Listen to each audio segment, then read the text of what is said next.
साल 2020 में देश भर के किसान 3 कृषि कानूनों के खिलाफ सड़कों पर उतरे।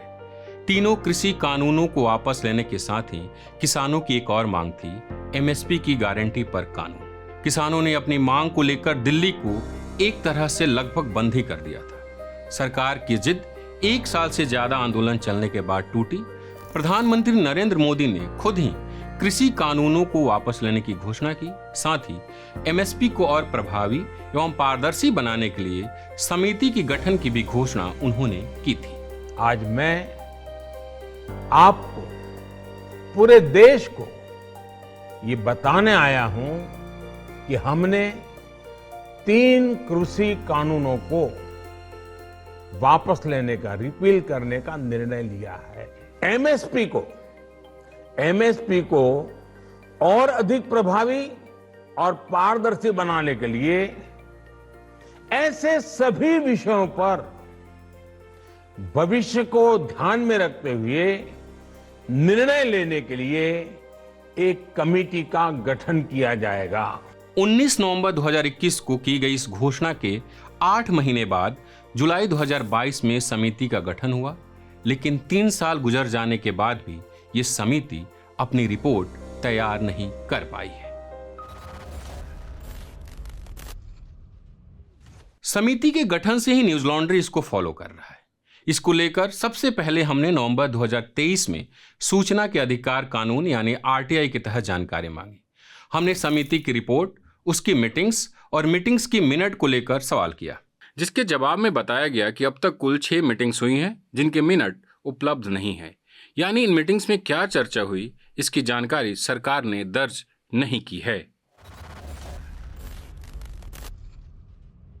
मार्च 2025 में एक बार फिर हमने आरटीआई आवेदन के तहत जानकारी मांगी। इस बार हमने पूछा कि क्या समिति ने अपनी रिपोर्ट सौंप दी है, अगर हां तो हमसे साझा करें। समिति ने अब तक कितनी मीटिंग्स की है, उसकी जानकारी के साथ ही इन मीटिंग्स की मिनट भी साझा करें। साथ ही हमने ये भी पूछा कि समिति पर अब तक कितना रुपए खर्च हुआ है। कृषि एवं कल्याण मंत्रालय ने जो जवाब दिया वो आपके स्क्रीन पर है। समिति की रिपोर्ट सौंपने के सवाल का जवाब था नो। कृषि संबंधी समिति की बैठकें नियमित रूप से हो रही है।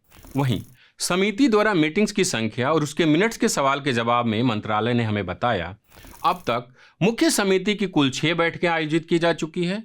इसके अलावा विभिन्न उप समितियों की भी 39 बैठकें संपन्न हो चुकी है।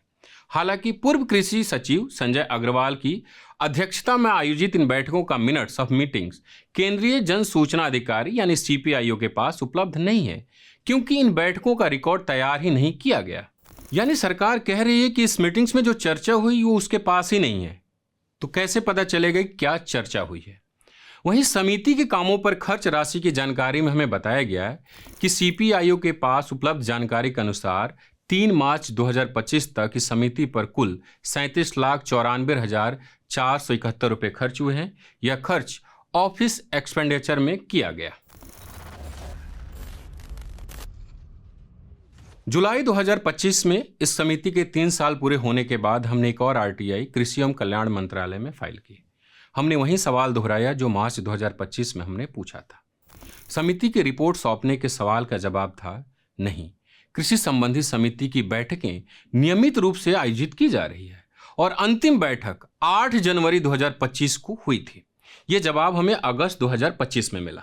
वहीं समिति की मीटिंग्स की संख्या और उसके मिनट्स के सवाल के जवाब में कृषि मंत्रालय ने हमें बताया अब तक इस समिति की 6 बैठकें और उप समितियों की 39 बैठकें हो चुकी है, जिसका मिनट्स ऑफ मीटिंग्स सीपीआईओ के पास उपलब्ध नहीं है, क्योंकि इसे गोपनीय माना गया और इस कारण रिकॉर्ड ही नहीं किया गया।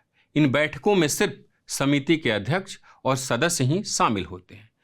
वहीं समिति के ऊपर खर्च के सवाल के जवाब में बताया गया कि सीपीआईओ के पास उपलब्ध जानकारी के अनुसार 20 जुलाई 2025 तक समिति पर कुल 38,36,61 रुपए खर्च हुए हैं।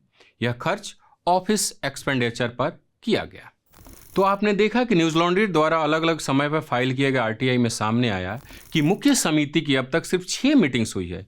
वहीं मार्च 2025 के आरटीआई में बताया गया था कि जो उप समिति है उसकी 39 मीटिंग्स हुई है। बता दें कि एमएसपी समिति के भीतर 3 उप समिति है, एक एमएसपी को पारदर्शी और प्रभावी बनाने के लिए, दूसरी नेचुरल फार्मिंग के लिए और तीसरी क्रॉप डाइवर्सिटी के लिए। 3 साल पूरे हो चुके हैं, लेकिन यह समिति अब तक अपनी रिपोर्ट सरकार को नहीं सौंप पाई है। वहीं किसानों के बीच सबसे चर्चित और विश्वसनीय नाम भारत के प्रसिद्ध कृषि वैज्ञानिक डॉक्टर MS स्वामीनाथन के नेतृत्व में गठित स्वामीनाथन आयोग की बात करें तो उसने महज 2 साल के भीतर अपनी रिपोर्ट्स सरकार को सौंप दी थी। डॉक्टर स्वामीनाथन की अध्यक्षता में नेशनल कमीशन ऑन फार्मर्स का गठन 18 नवंबर 2004 को किया गया था। इस आयोग ने करीब 2 साल के भीतर कुल 5 रिपोर्ट तैयार की, जिनमें से अंतिम रिपोर्ट 4 अक्टूबर 2006 को सरकार को सौंप दी गई थी। आखिर वर्तमान समिति अपनी रिपोर्ट क्यों नहीं तैयार कर पा रही है? इसको लेकर समिति के अध्यक्ष संजय अग्रवाल से, जो पूर्व में कृषि सचिव भी रहे हैं, हमने कई बार सवाल पूछा, लेकिन उनकी तरफ से कभी कोई जवाब नहीं मिला। बता दें कि जिन 3 कृषि कानूनों के खिलाफ किसान सड़कों पर उतरे थे, उसे बनाने में संजय अग्रवाल की बड़ी भूमिका थी। तब वो कृषि और कल्याण मंत्रालय के सचिव थे। सरकार ने अपनी समिति में संयुक्त किसान मोर्चा के 3 सदस्यों के लिए भी जगह रखा था। हालांकि मोर्चा के सदस्यों ने इसमें शामिल होने से इनकार कर दिया था। मोर्चा ने तब एक बयान जारी कर कहा था, समिति के एजेंडे में एमएसपी पर कानून बनाने का उल्लेख नहीं है। वहीं इसमें सरकार ने अपने 5 निष्ठावान लोगों को शामिल किया है, जिन्होंने खुले तौर पर 3 किसान विरोधी कानूनों का समर्थन किया था। वहीं समिति में शामिल कुछ किसान नेता और किसानों से हमने बात की।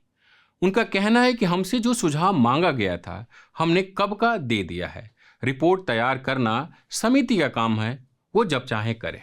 न्यूज लॉन्ड्री किसानों के मुद्दे पर लगातार रिपोर्ट कर रहा है। चाहे साल 2022 तक किसानों की आमदनी दोगुनी करने की बात हो, आप उस पर हमारी ये रिपोर्ट देख सकते हैं, या एमएसपी को लेकर सरकारी दावे हो, यह हम सब आपके सहयोग से कर पाते हैं।